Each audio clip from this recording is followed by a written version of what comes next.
power is never preserved by hesitation. A ruler who shows mercy to his enemies invites betrayal, revolt, and chaos. To secure your position, to ensure your survival, you must understand one truth above all.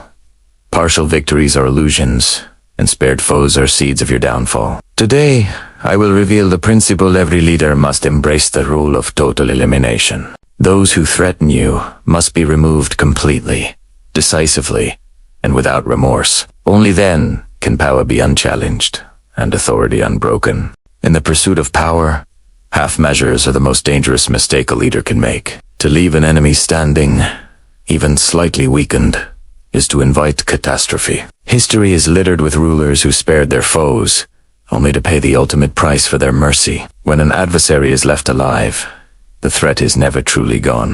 They have time to recover, to gather allies, and to plot revenge. The moment you think you have subdued a rival, they may be planning your downfall, and your hesitation becomes their weapon. Power is not a game of kindness, nor is it preserved through sentiment. A wise leader understands that security and control are built on certainty, not hope, and certainty comes only from removing all threats entirely. Partial victories are illusions. A threat that is partially neutralized is as dangerous as a fully active one. By failing to act decisively, a ruler exposes himself to betrayal, subversion, and the slow erosion of authority. To secure power, it is necessary to recognize the nature of human ambition and envy. People are inherently self-interested, and even the smallest opportunity can awaken a desire to rise against those who appear dominant. Every spared enemy carries with them a spark of resentment, and resentment left unchecked is a tinderbox, ready to ignite at the slightest provocation. A ruler who ignores this reality is courting disaster.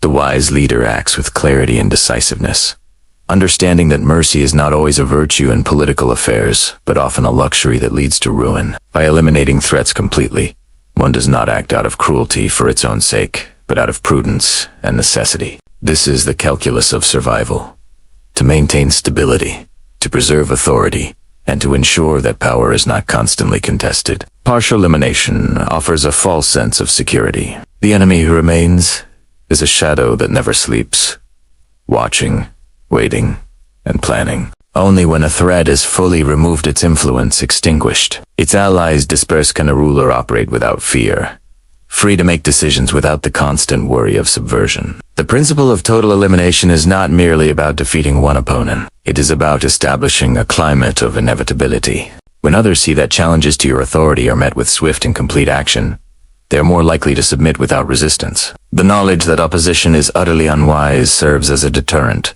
preventing future threats before they arise. Those who hesitate to act fully, who leave enemies with room to recover, invite a cycle of conflict that drains resources, attention, and morale. A ruler who understands this does not wait for rebellion to grow. They strike decisively at its origin, removing the possibility of recurrence. It is the difference between stability and constant chaos, between power that endures and authority that crumbles. In this way, total elimination is not merely a tactic, but a strategy that ensures the continuity of leadership.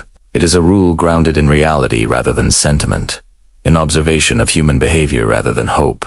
The ruler who masters this principle understands that the preservation of power often requires actions that are difficult, uncomfortable, and harsh, but necessary. By committing fully to the removal of threats, the leader secures not only the present but the future, creating a domain where authority is respected, challenges are minimized, and control is absolute. In politics, as in war, there is no middle ground. Those who survive are those who act decisively, those who recognize that mercy in the wrong moment is the surest path to vulnerability, and those who understand that total elimination is not brutality, but the only rational path to enduring power. Every spared enemy is a risk postponed, not eliminated.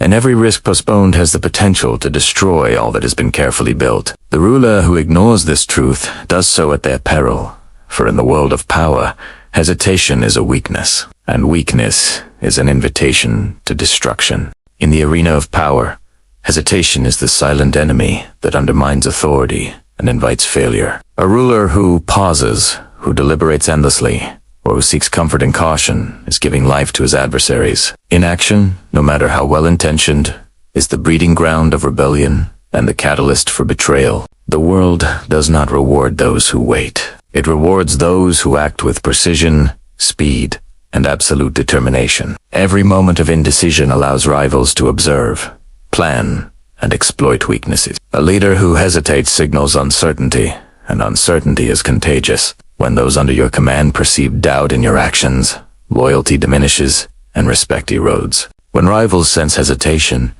they grow bold, testing boundaries, probing for vulnerabilities, and waiting for the moment to strike. The wise ruler understands that power is fragile and that its maintenance requires immediate and resolute action. Delay is a luxury only the weak can afford, and even they rarely survive long enough to benefit from it. Swift decisions demonstrate control, competence, and authority. They create the perception that the ruler is omniscient, aware of every threat, and capable of neutralizing it before it fully forms. A decisive act, even when it carries risks, is far more valuable than prolonged deliberation that achieves nothing. In politics, as in war, hesitation is often more dangerous than error. An incorrect but timely action can be corrected and adjusted. A delayed action allows enemies to consolidate, strengthening their position and weakening your own. The calculus of survival demands promptness because in the realm of power, time is a weapon wielded by those who act first. Those who hesitate are inevitably overtaken by events beyond their control. The prudent leader does not wait for opportunities to become perfect or threats to vanish. They seize the moment with courage and clarity. Every delay is a concession to chance, and chance favors the prepared and the bold, not the hesitant. Furthermore, decisiveness shapes perception in ways that hesitation cannot. When a ruler acts swiftly and resolutely, allies are reassured, enemies are intimidated, and the general populace sees strength, not indecision. The confidence inspired by immediate action encourages compliance and discourages defiance. Conversely, hesitation breeds doubt and speculation. Observers begin to question the ruler's competence. Opponents are emboldened, and loyalty falters. In this sense, a decisive action is as much about optics as it is about strategy. The mere appearance of certainty can deter threats before they fully emerge, preventing conflict rather than simply responding to it. History offers countless examples of leaders who fell, not because of the strength of their enemies, but because of their own hesitation. They failed to act when necessary, delayed responses to challenges, and allowed minor problems to fester until they became existential crises. In contrast, rulers who act promptly, even at great personal risk, establish a reputation that discourages opposition. They understand that power is preserved through momentum. Every action, no matter how small, contributes to the impression of control. Indecision halts momentum, gives initiative to adversaries, and undermines the ruler's ability to shape events. The wise leader internalizes the principle that inaction is never neutral. Waiting for the perfect moment is often the path to ruin, for the perfect moment rarely exists. Circumstances change, allies falter, and enemies seize openings that the hesitant ruler has ignored. Decisiveness transforms vulnerability into strength, opportunity into advantage, and threats into manageable challenges. By acting with clarity and speed, a ruler maintains control over the narrative, over events, and over the perception of power itself. In the pursuit of enduring authority, hesitation is the true danger, and decisive action is the antidote that ensures survival, consolidates control, and preserves dominance in a world that rewards boldness and punishes delay without mercy. In the art of leadership, fear is often misunderstood as a vice, something to be avoided, softened, or concealed. Yet for the wise ruler, fear is not a curse but a powerful instrument, a tool to maintain control and ensure loyalty. Those who shy away from instilling fear in the hearts of their adversaries and subjects misunderstand human nature and the mechanics of power. People are inherently self-interested, guided by desire and by the avoidance of pain. When faced with consequences for disobedience or betrayal, even the boldest and most ambitious recognize the cost of defiance. A ruler who wields fear judiciously converts it into obedience, discipline, and stability. It is important, however, to distinguish fear from hatred. Fear, properly managed, motivates compliance without generating irreparable animosity. Hatred, on the other hand, drives enemies to extreme measures and undermines the ruler's authority. The delicate balance lies in demonstrating the capacity for decisive action and showing that transgression will meet with swift and unavoidable consequences. Those who underestimate the psychological power of fear fail to see that respect and loyalty are often reinforced by the perception of strength. When subordinates and rivals alike recognize that disobedience is dangerous, they are far less likely to challenge authority. Fear is therefore preventative. It stops revolts before they begin, deters conspiracies before they materialize, and secures the ruler's position in ways that benevolence alone cannot. History offers countless examples of leaders who maintained long-lasting rule not through affection, but through the careful cultivation of fear. Their authority was unshakable because those who might have dared to oppose them were consistently reminded of the price of opposition. The wise ruler, then, does not employ fear indiscriminately. Excessive cruelty can provoke hatred and rebellion, but calculated fear, rooted in justice and predictability, ensures that power is respected. Fear is not about terror for its own sake. It is about creating an environment in which loyalty is compelled by reason, not merely by sentiment. When fear is integrated into governance, it reinforces law, order, and hierarchy. It communicates that actions have consequences, that deception and disloyalty carry peril, and that authority is not to be challenged lightly. Those who fail to recognize this principle are often undone by the very individuals they assumed were loyal. The absence of fear allows ambition, envy, and resentment to flourish unchecked, giving rise to plots and insurrections. The ruler who wields fear, however, converts it into a stabilizing force. It discourages opportunists, curbs ambition among potential rivals, and ensures that the political landscape remains predictable and manageable. Fear is not a manifestation of weakness, but a recognition of reality. Human behavior is guided as much by avoidance of danger as by pursuit of reward. To ignore this is to leave oneself vulnerable to the ambitions of others. Furthermore, fear is a tool of perception as much as it is of action. A ruler need not strike constantly to maintain control. The reputation of decisiveness, of swift retribution, is sufficient to keep challengers in check. When enemies believe that defiance will be met with unwavering resolve, they often choose submission over confrontation. In this way, fear magnifies the ruler's influence without requiring constant expenditure of resources or effort. It allows the leader to act from a position of strength, to shape outcomes before they occur, and to maintain order in a world where loyalty is fragile and ambition relentless. Fear, when understood and applied correctly, is an essential instrument of power. It is neither cruel for cruelty's sake nor morally reprehensible in the context of governance. It is a pragmatic response to the unchanging nature of men. Those who dismiss it as undesirable fail to grasp the reality of authority. To rule effectively is to balance affection and fear. But when the choice must be made, fear, managed with intelligence and precision, secures obedience, preserves power, and ensures the ruler's survival in a realm where weakness is punished without mercy. A leader who recognizes this truth gains not only compliance but respect, stability, and the capacity to govern with certainty. For fear, rightly employed, is the guardian of order and the protector of authority. A ruler who believes that only visible enemies pose a danger is already courting disaster. The threats that lie in shadows, those who move unseen and whisper quietly, are often the most dangerous because they strike without warning, unnoticed until it is too late. In the art of power, a wise leader must consider not only the obvious opposition, but also the hidden adversaries, the ones whose ambition is masked by loyalty, whose resentment simmers beneath polite faces. Human nature is filled with duplicity, and even those closest to you may conceal intentions that endanger your position. To leave such threats unchecked is to invite betrayal, sabotage, and the slow erosion of authority. A prudent ruler observes not only the actions of his enemies, but also their potential to act, the alliances they might forge, and the networks they may cultivate. Hidden threats are like seeds planted in fertile soil. If ignored, they grow quietly and can suddenly erupt with devastating effect.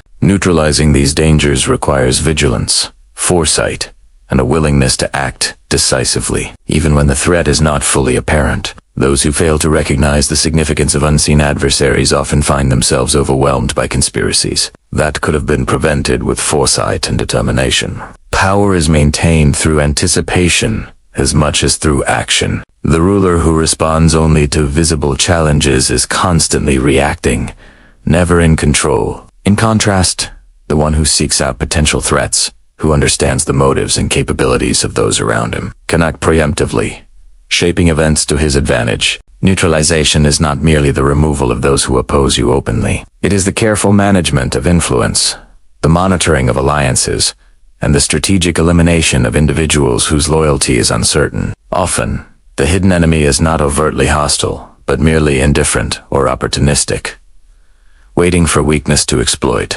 Recognizing this subtle danger is essential to long-term stability. It is not sufficient to defeat the enemy on the battlefield of public perception. One must also secure the unseen realms where plots are conceived, alliances are formed, and ambition grows. This is the difference between a ruler who survives by luck and one who survives by strategy. A wise leader cultivates intelligence, surrounds himself with loyal advisors, and ensures that no corner of his domain remains unchecked. Knowledge of hidden threats allows for measured, calculated action that prevents small risks from becoming catastrophic. Failure to act in this regard is a fatal error, for it gives power to those who operate quietly, subtly undermining authority, while appearing harmless. Neutralization, therefore, is as much a matter of strategy as it is of action. It is about creating a network of control, awareness, and influence that leaves no enemy safe, no act of rebellion unnoticed, and no hidden ambition unchallenged. The ruler must be relentless, observing patterns, detecting anomalies, and addressing them swiftly. Often, those who seem loyal are the most dangerous, precisely because their duplicity is concealed by appearance and courtesy. Recognizing the dual nature of threats, both visible and hidden, is a hallmark of effective leadership. It requires a mind attuned to subtleties, capable of discerning intent behind words and behavior, and willing to act before a problem becomes an unmanageable crisis. In politics, as in war, a threat ignored is a threat empowered. The ruler who eliminates only the obvious dangers while leaving the subtle, hidden ones untouched does so at his own peril. To secure lasting authority, a leader must engage in continuous assessment, anticipating the moves of both seen and unseen adversaries, and neutralizing them before they have the chance to strike. Vigilance, decisiveness, and foresight combine to create an environment where challenges are minimized, loyalty is reinforced, and power remains unchallenged. Neutralizing all threats is not cruelty for its own sake. It is the pragmatic, necessary act of survival in a world where ambition, envy, and duplicity are constants. The ruler who masters this principle maintains control over not only the battlefield of action, but also the invisible terrain of intention, ensuring that no adversary, whether seen or hidden, can ever undermine the foundation of his power. In the pursuit of power, perception is often more decisive than reality. The ruler who controls how he is seen controls the behavior of those around him, shapes their expectations, and dictates the actions they take. People rarely act based on truth alone. They act based on what they believe to be true. The appearance of strength, decisiveness, and invincibility can secure obedience and loyalty even where the substance is not absolute. A leader who neglects this principle allows others to fill in the gaps with doubt, speculation, and ambition, creating instability that can threaten even the most formidable position. Perception is the lens through which authority is interpreted, and it can be molded through action, symbolism, and reputation. Those who are adept at managing perception understand that reality is malleable in the minds of men. A ruler who projects power convincingly can compel submission without the expenditure of resources, without open confrontation, and sometimes without even issuing direct commands. The mere belief that resistance is futile is often sufficient to prevent challenges before they arise. History demonstrates that the appearance of strength often deters rebellion more effectively than strength itself, because men fear what they believe to be inevitable. Conversely, a ruler who underestimates the role of perception invites defiance, for uncertainty breeds opportunity. When subjects and rivals perceive weakness, hesitation, or indecision, they are emboldened to test boundaries, seek advantage, and plot in secret. In this way, perception shapes reality, not as a matter of illusion, but as a practical tool of governance. The wise leader cultivates a reputation that reinforces authority and dissuades opposition. Every action, every decision, every display of resolve contributes to the image projected to the world. The more consistently a ruler demonstrates control and decisiveness, the stronger the perception of power, and the more effectively it deters adversaries. It is not necessary to act ruthlessly at every moment. It is only necessary that others believe that ruthlessness will be applied decisively when needed. This perception of inevitability creates a psychological dominance that can prevent threats before they materialize. Moreover, perception is instrumental in influencing allies and neutral parties. Those who see a ruler as formidable and unyielding are more likely to offer support, seek alignment, or at the very least avoid conflict. It shapes negotiations, alliances, and loyalty. By controlling how power is perceived, a ruler expands influence beyond the immediate exercise of force or authority. Appearance, therefore, is not deception for deception's sake. It is a strategic instrument. The ruler who disregards it fails to account for the human tendency to respond to belief rather than truth. Confidence, decisiveness, and the aura of inevitability are far more persuasive than arguments, contracts, or laws when it comes to securing obedience and respect. Furthermore, perception magnifies action. A single decisive measure, if perceived as calculated, formidable, and unassailable, can have effects far greater than the immediate act itself. It shapes future interactions, establishes boundaries, and communicates resolve. The perception of power thus becomes a self-fulfilling reality. Those who fear and respect authority behave in ways that reinforce the ruler's position, making challenges less likely and control more secure. A ruler who masters the art of perception wields a form of power that is invisible yet undeniable, subtle yet absolute. In this way, reality bends to the interpretation of those who observe it. The careful cultivation of reputation, image, and symbolic action ensures that authority is maintained. Loyalty is encouraged, and opposition is discouraged before it even arises. Perception shapes reality because men act on what they believe, and belief can be guided, influenced, and controlled. To ignore this is to leave power vulnerable to speculation, misunderstanding, and miscalculation. But to understand and manipulate it is to command the minds of men, to deter enemies, and to secure a position of enduring authority. The ruler who grasps this principle operates not only through force but through influence, shaping events through the minds and expectations of others, and creating a reality in which his power is uncontested, respected, and effectively absolute. In the realm of power, mercy is often mistaken for virtue, a sign of moral strength or benevolence. Yet the wise ruler understands that mercy, while admired in theory, is a luxury that those who wish to preserve authority cannot afford. To show leniency in the face of threats or rebellion is to invite further challenges and to signal vulnerability. Human nature is driven by self-interest, ambition, and the pursuit of advantage. When an opponent senses hesitation or compassion, they perceive opportunity. Those who act out of sentiment rather than strategy often find that their kindness is exploited, their authority questioned, and their position weakened. The ruler who survives and thrives understands that the calculus of power is not governed by ethical ideals, but by necessity and survival. Mercy, in this context, becomes an indulgence that undermines stability. To govern effectively, one must prioritize the preservation of authority above all else.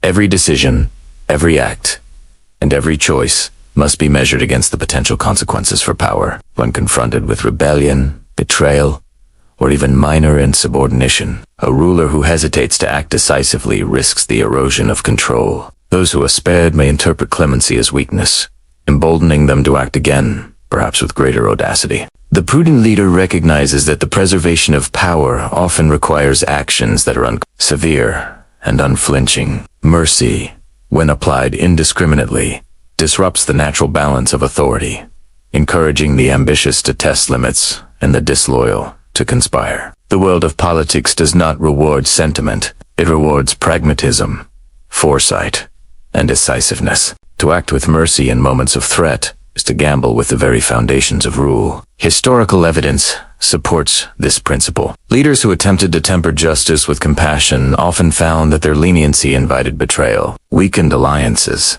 and diminished respect. In contrast, rulers who acted decisively, removing threats completely and without hesitation, established order and deterred opposition. Mercy, therefore, must be understood not as a moral obligation, but as a strategic choice. It is permissible only when it does not compromise authority, when it does not encourage disobedience, and when it aligns with the broader objective of securing power. In most cases, however, mercy is a calculated risk with consequences too severe to justify indulgence. The perception of strength, the enforcement of consequences, and the demonstration of unwavering authority are far more effective in maintaining control than any act of clemency. Those who fail to internalize this principle often suffer repeated challenges, endless plotting, and the constant anxiety of potential subversion. The wise ruler internalizes the truth that sentiment has no place in the management of power. Compassion, when it conflicts with the imperative of control, becomes a liability.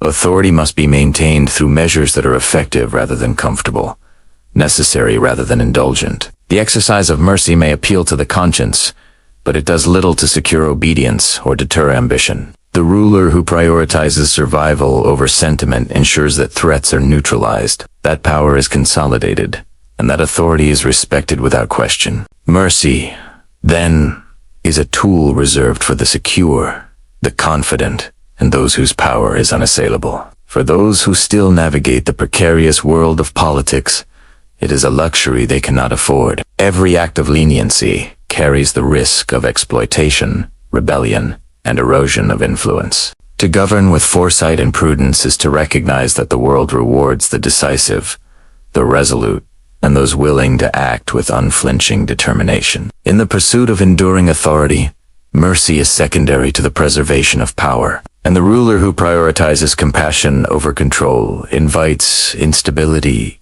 challenges, and eventual downfall. The strong understand that the survival of rule depends not on sentiment, but on the ruthless, pragmatic exercise of judgment, and that in the intricate dance of power, mercy is not a virtue, but a vulnerability. In the end, power is neither granted nor inherited. It is seized, maintained, and defended with clarity, decisiveness, and unflinching resolve. Those who hesitate, who show mercy without calculation, or who ignore the hidden threats that surround them, invite their own downfall. Authority is preserved not through sentiment or hope, but through strategic action, the careful cultivation of fear and respect, and the total elimination of obstacles to one's rule. The ruler who masters these principles shapes not only the world around him, but also the perceptions, ambitions, and actions of those who would oppose him. To spare no one, to act decisively, to understand the power of fear, perception, and calculated ruthlessness is to command enduring influence. Power is preserved by the strong, the vigilant, and the unrelenting. And in this understanding lies the wisdom to rule without question, without hesitation, and without regret.